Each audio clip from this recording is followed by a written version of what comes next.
Hi folks, just thought I'd record this session on ethical careers. I know that a lot of people probably wanted to attend it, but due to deadlines and other responsibilities weren't able to attend. So we're talking about ethical careers and, is it possible to choose an ethical career and how do you go about that? So I'm just going to talk through some notes that I made about this that I'll make available to people afterwards. So don't feel you need to take notes whilst I'm talking. So in thinking about an ethical career, you might want to consider, you know, different elements to that. So first of all, you might be thinking about choosing a career where you can have a greater impact on the world's biggest problems, sort of, problems like poverty, social justice, particularly in the environmental crisis, international peace and security, and human rights. So choosing careers that actually focus on those particular problems and try to deal with some of those problems. You might also be thinking about the organization that you choose to work for.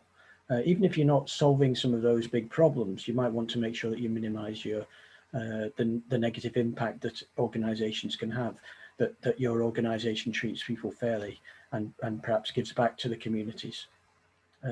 The simple question here is your job going to be exploitative of people or exploitative of the planet? Another way to think about ethical careers is to think about choosing organizations and professions that share your ethical values. So obviously you need to work out what your ethical values are, um, but minimizing the likelihood of having to make what you feel are unethical decisions. It might be on personal data privacy or freedom of speech or any of the ethical issues that we've mentioned already. So the, the issue of ethical careers, can work on different levels and in different ways. But if we think about the first one of those, which was having a greater impact, we can sort of think about what sorts of jobs might have a greater impact on some of those world crucial problems. Um, and a really good website for researching this kind of approach to ethical careers is one called 80,000 Hours. And what they do is look at the ways that you can have the biggest impact on the world's problems through your work. And they think of four sort of ways in which you can work with organizations. The first is to apply a specific or niche skill or knowledge to innovating, addressing or solving some of those problems that we mentioned. So that might be engineers, it might be health economists, environmental engineers, ethical hackers, social workers, data analysts, epidemiologists, community workers who have specific knowledge in those areas and can have an impact through their professional and their knowledge through the study and discipline that they studied. A second way is is to undertake applied research that helps to solve those problems. So often that's people working in universities, working for research institutes or foundations like the Wellcome Foundation or Joseph Rowntree Foundation, where you're researching into topics that have an impact on some of these world crucial issues. Um, Thirdly, working for non-profit organizations, and that can actually be in any role. So it might be a role that isn't traditionally, considered to be related to, ethical careers, but where because of the organization you're working for, you're contributing to the work that they do. So you might be an accountant, you might be a marketing person, but you are working for one of these organizations. So it might be pressure groups, charities, NGOs that focus on world problems. So things like United Nations, UNESCO, Oxfam, Save the Children, World Wildlife Fund. There's over 1,300 of these organizations registered with the UN. And again, the notes that I'm providing have links to how you can find out about these NGOs and organizations. Lastly, in terms of having an impact on some of the biggest issues, is working through government or policy making organizations such as think tanks, because these are the organizations where you can leverage the impact that you have, because if you're writing policies, then that's going to affect a lot of what other people will do in their organizations as well.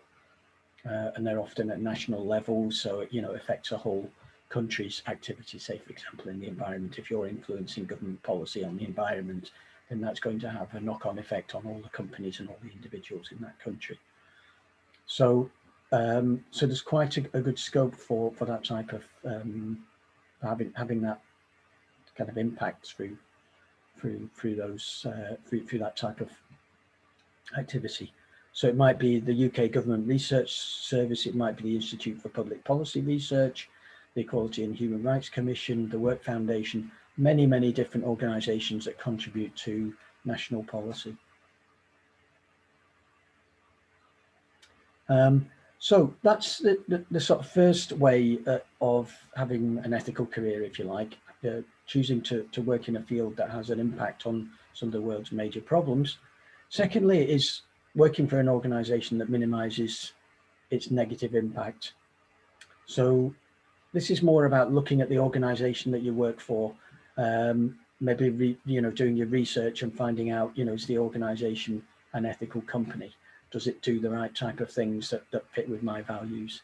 And here we might think about looking at, checking out organisations for some of the ethical awards like the Global Good Award, the Green Awards, the Equality Awards like the Athena Swan, the Business in the Community Responsible Business Awards, Social Mobility Foundation League Table, and the Ethisphere Institute World's Most Ethical Company Listings. So there's lots of these types of awards, and you can get a lot of information through that.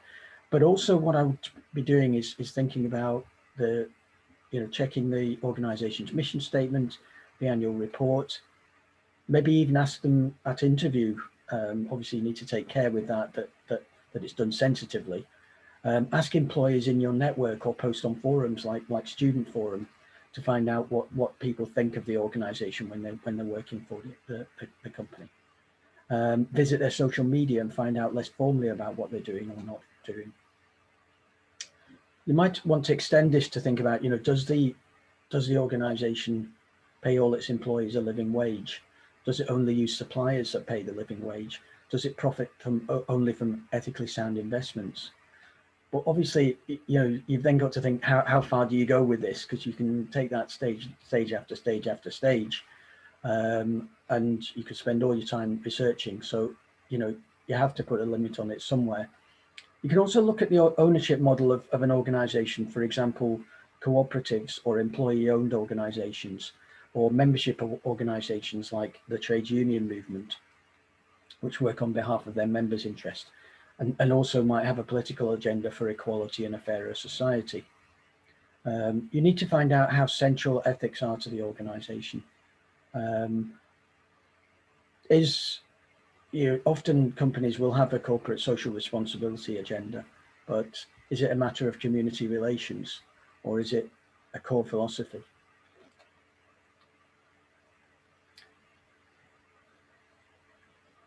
So there's lots of ways that you can research an organization and decide whether it's the type of organization that will fit your values. But also think about whether the profession itself does the profession fit your values as well. So we can all sort of imagine that professions like teaching, nursing, medicine, and other health careers might be the top of the list of what people think as ethical careers. But what about things like agricultural engineers working on projects that may enable people in rural poverty to produce food more sustainably, microbiologists working to design the latest version of the COVID vaccine, or lawyers working in human rights or with refugees. So there's often branches of professions that are more ethically focused. You might also think that ethical professions and industries are self-evident, but you've got to, there are some grey areas. So think about the armed forces. They might be doing a lot of the peacekeeping activities, so therefore contributing to world security, but also you might still have some ethical questions about what the armed forces does in other areas. The nuclear power industry. Some people would argue that enables us to burn less fossil fuel, therefore, preserving the planet in some senses. The pharmaceutical industry, some people would see much of the activities of pharmaceutical industry as ethical, but there are some that would argue some unethical activities within the pharmaceutical industries. So it's important to see that there are some grey areas. It's not all black and white. So working out what values that you attach to different issues is something that I think is worthwhile doing. And there is a video that I've linked to in the notes on our online careers and skills centre, which helps you to examine what your own values are, to help you understand your own your own viewpoint on what's important to you in terms of ethics and values. So it's very, very important that you do that in conjunction with some of the research that we've talked about. So that's a brief sort of guide to ethical careers. And I'd be, happy to hear from people, who want to discuss this further, either by booking an appointment or drop me an email at nigel.royle@uws.ac.uk. It's ROYLE at uws.ac.uk. And I'll respond to emails, or please just book an appointment and we can have a discussion about this topic as well. And I'll make the notes available to anybody who wants them as well.